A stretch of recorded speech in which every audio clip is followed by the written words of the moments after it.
ரசூலுல்லாஹி ஸல்லல்லாஹு அலைஹி வஸல்லம் அவர்கள் தோழர்களோடு மாத்திரமல்ல, முஸ்லிம்களோடு மாத்திரமல்ல, எதிரிகளோடு எப்படி நடந்தார்கள் என்பதற்கும் உதாரணங்கள் இருக்கிறது.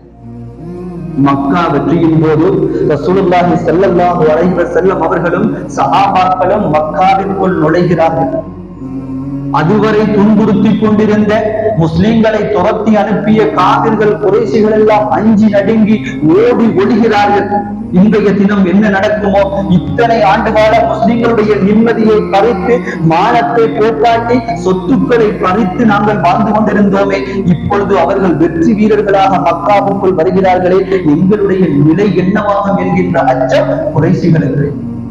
சஹாபாக்கள் சொல்கிறார்கள், முஸ்லிம்கள் சொல்கிறார்கள், யார சூழல்லா, எங்களை எதிர்த்துக் கொண்டிருந்த எதிரிகள் எல்லாம் இப்பொழுது ஓடி ஒடுகிறார்கள்.